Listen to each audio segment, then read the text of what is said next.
আগের ক্লাসে আমরা মধ্যশিক্ষা পর্ষদ প্রদত্ত নমুনা প্রশ্নপত্রের পুরো সেটটি কমপ্লিট করে ফেলেছি। সময়ের অভাবের জন্য রাইটিংগুলো আগের দিন আমি দেখাতে পারিনি। যাই হোক, আজকে দেখিয়ে দিচ্ছি, তোমরা দেখে নাও। প্রথমে দেখো, নয়ের দাগে রয়েছে write a letter to your headmaster অথবা হেডমিস্ট্রেস রিকোয়েস্টিং হিম অথবা her to arrange an excursion tour. তোমাদের হেডমাস্টার বা হেড মিস্ট্রেসকে একটা ভ্রমণের আয়োজন করার জন্য অনুরোধ জানিয়ে একটি চিঠি লিখতে বলা হয়েছে। এখানে লেটার কথার অর্থ হচ্ছে চিঠি। হেডমাস্টার বা হেড মিস্ট্রেস, তোমাদের স্কুলে যিনি রয়েছেন, যদি হেডমাস্টার থাকেন তো হেডমাস্টার লিখবে, যদি হেড মিস্ট্রেস থাকে তো হেড মিস্ট্রেস লিখবে। রিকোয়েস্টিং মানে হচ্ছে অনুরোধ করা, অ্যারেঞ্জ মানে আয়োজন করা, আর এক্সকারশন ট্যুর মানে ভ্রমণ বা দলবদ্ধভাবে ভ্রমণে যাওয়া। অর্থাৎ আমরা স্কুলের প্রধান শিক্ষক বা শিক্ষিকার কাছে ভ্রমণের ব্যবস্থা করার জন্য আবেদন করছি। প্রথমে আমাদের লিখতে হবে টু। টু দিয়ে শুরু করতে হবে চিঠিটা। টু দ্য হেডমাস্টার বা হেড মিস্ট্রেস, তারপর স্কুলের নাম লিখবে, স্কুলের অ্যাড্রেস দেবে। চিঠিটা যাকে লিখছি তার পরিচয় এখানে দিতে হবে, তাই প্রথমে টু, ঠিক আছে। আর তারপর হেডমাস্টার হেডমিস্ট্রেস তো বললাম, ওটা দেবে। তারপর ডেটটা চিঠিটি মানে যেই তারিখে লেখা হচ্ছে সেই ডেটের মাধ্যমে এখানে ডেটটা দেবে। পরীক্ষায় নিজের পরীক্ষার তারিখ অনুযায়ী ডেটটা দেওয়া যেতে পারে। এরপরে লিখবে সাবজেক্টে কি লিখবে, যে prayer for arranging and excursion tour বা রিকোয়েস্টিংও লিখতে পারো। এখানে সাবজেক্ট মানে হলো চিঠিটা কি বিষয়ে লেখা হচ্ছে সেটা নিয়েই বলা। এখানে আমরা ভ্রমণের আয়োজন করার জন্য আবেদন করছি, তাই এখানে সাবজেক্টের অর্থ হচ্ছে ভ্রমণের আয়োজন করার জন্য আবেদন। এবার প্রথমে লিখতে হবে রেসপেক্টেড স্যার। যদি হেডমাস্টার লেখো তাহলে লিখবে স্যার, যদি হেডমিস্ট্রেস লেখো তাহলে লিখবে ম্যাম, মানে ম্যাডাম। প্রথম প্যারাগ্রাফে আমরা লিখব যে মানে আমরা কি চাই সেটা লিখব। I am a student of class 9 of your school. I on behalf of the students of our class would like to request you to arrange an excursion tour for us. বাক্য এখানে দিয়েছি যে আমি আপনার স্কুলের নবম শ্রেণীর একজন ছাত্র বা ছাত্রী।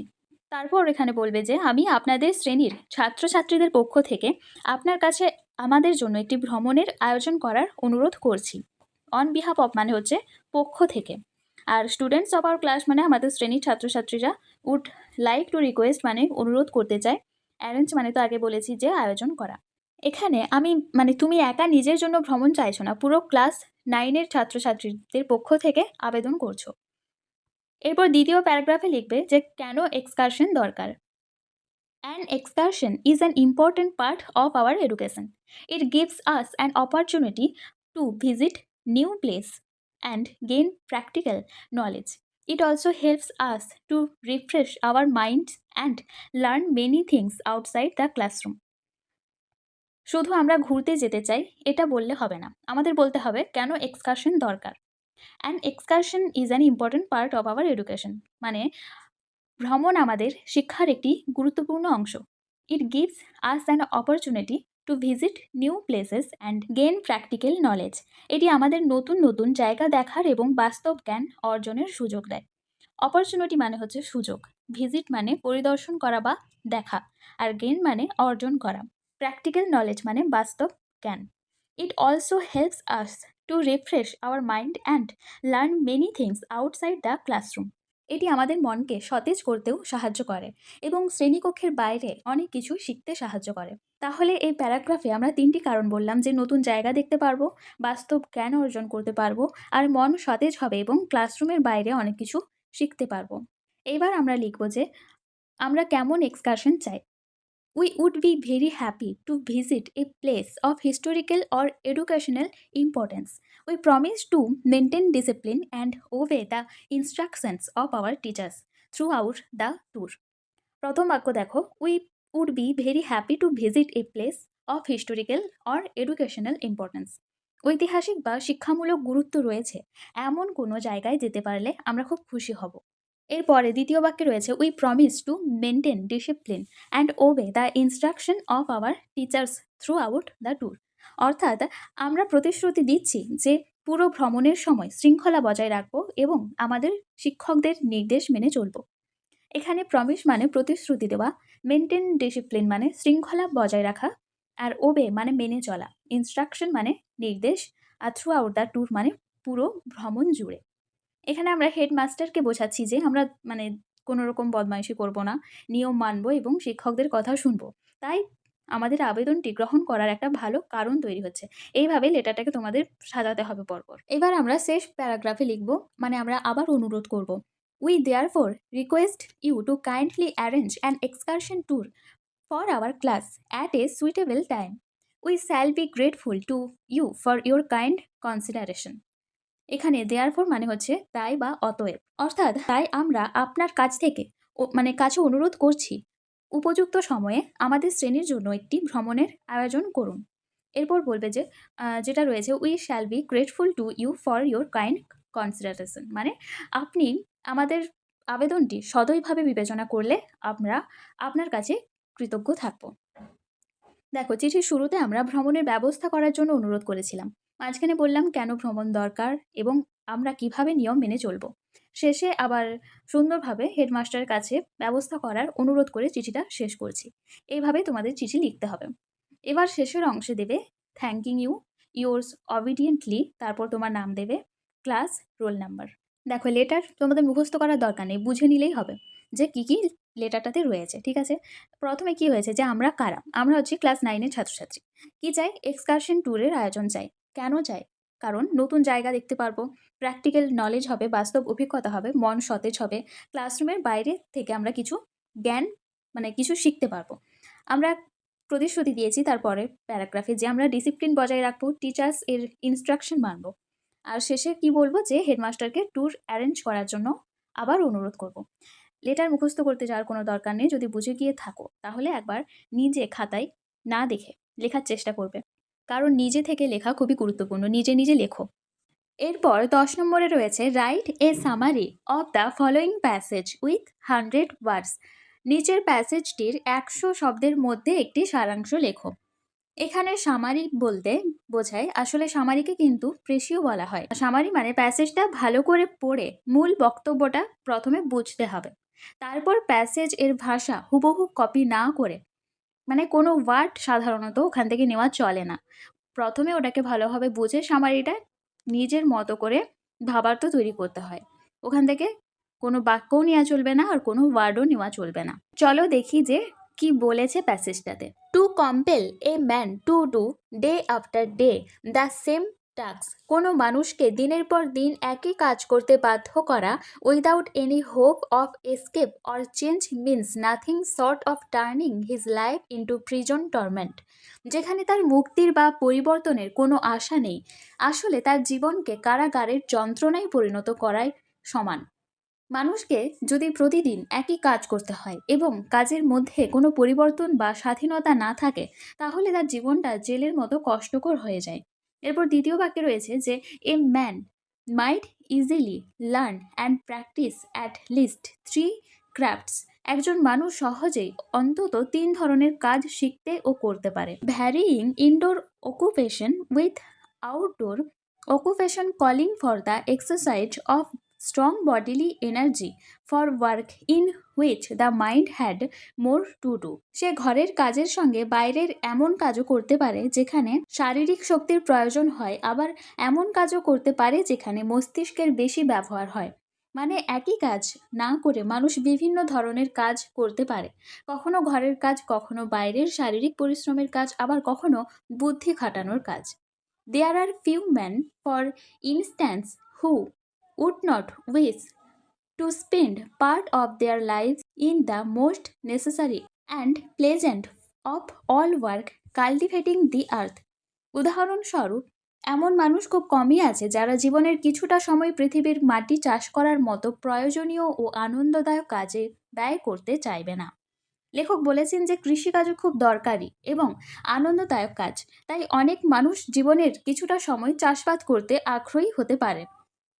One thing which will make this variety of employment possible will be the form that the education will take in a socially ordered community. একটি সামাজিকভাবে সুশৃঙ্খল সমাজের শিক্ষা ব্যবস্থা যে রূপ নেবে তা বিভিন্ন ধরনের কাজের সুযোগ তৈরি করতে সাহায্য করবে। ভবিষ্যতের সমাজে শিক্ষা ব্যবস্থা এমন হওয়া দরকার যাতে মানুষ বিভিন্ন ধরনের কাজ করার সুযোগ পায়।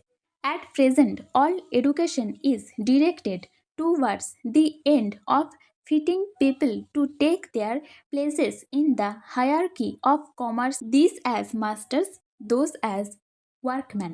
বর্তমানে সমস্ত শিক্ষা ব্যবস্থার উদ্দেশ্য হলো মানুষকে বাণিজ্যিক সমাজে তাদের নির্দিষ্ট স্থান গ্রহণের উপযোগী করে তোলা। কেউ হবে মালিক আর কেউ হবে শ্রমিক। অর্থাৎ সহজভাবে বললে যে বর্তমান শিক্ষা মানুষকে মূলত চাকরি ও ব্যবসার জগতে নির্দিষ্ট অবস্থান পাওয়ার জন্য প্রস্তুত করে। কেউ মালিক হবে আবার কেউ কর্মী হবে।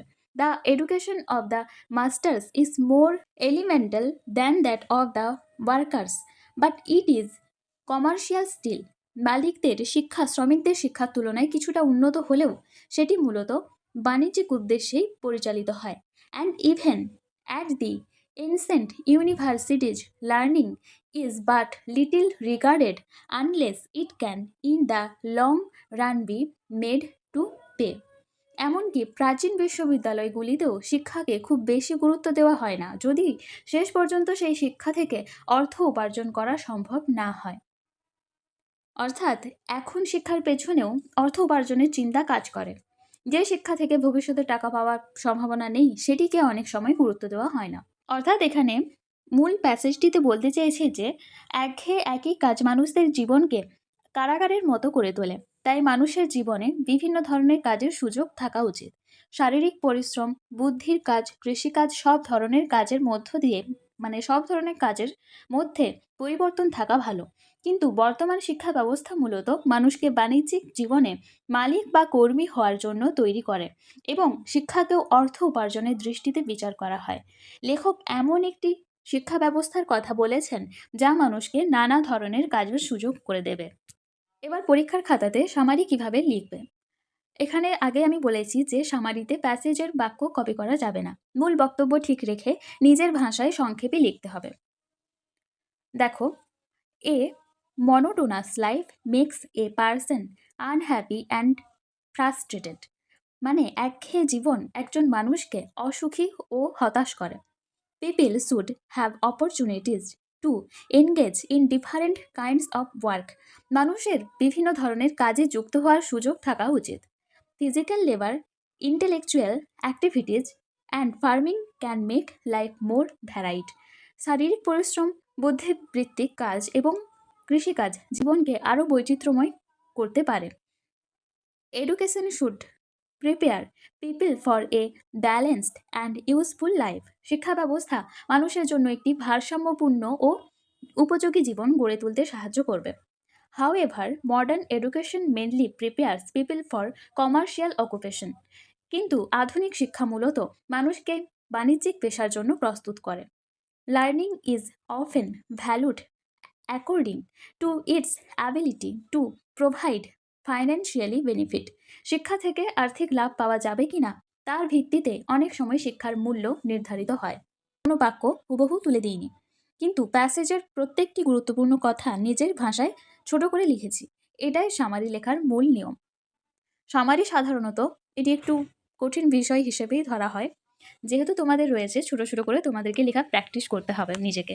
এরপর 11 নম্বরে একটি ডায়লগ রয়েছে। ডায়লগ মানে হচ্ছে কথোপকথন। এখানে ডায়লগের বিষয় রয়েছে, ধরো নেপালে যখন সেই ভয়াবহ ভূমিকম্প হয়েছিল তখন তোমার কাকা নেপালে গিয়েছিলেন। তিনি ফিরে এসে সেখানে কি দেখেছেন তা তোমাকে বললেন। এখন ভূমিকম্পটি কতটা ভয়াবহ ছিল তা প্রকাশ করে তোমার ও তোমার কাকার মধ্যে একটি কাল্পনিক সংলাপ লেখো। দেখো, ইউ, এখানে ইউ লিখেছি, তুমি এখানে আই আমি হিসেবে আইও লিখতে পারো। Uncle, you have just return from Nepal. কাকা, আপনি এইমাত্র নেপাল থেকে ফিরেছেন। How was your experience there? সেখানে আপনার অভিজ্ঞতা কেমন ছিল? It was terrible. এটা ছিল খুবই ভয়ঙ্কর। I had never seen such a horrible situation before. এর আগে আমি কখনো এমন ভয়ঙ্কর পরিস্থিতি দেখিনি। তারপর you, what happened when the earthquake struck? ভূমিকম্প আঘাত হানার সময় কি ঘটেছিল? আঙ্কেল বলছেন যে দ্য গ্রাউন্ড শুক violently and many buildings collapsed within movement. মাটি প্রচণ্ডভাবে কেঁপে উঠেছিল এবং কয়েক মুহূর্তের মধ্যেই অনেক বাড়ি ভেঙে গিয়েছিল। তারপর তুমি বলছো যে হোয়ার দ্য পিপল সেফ? মানুষ কি নিরাপদে ছিল? তখন আঙ্কেল বলছে যে no, many people were injured and many lost their homes and relatives.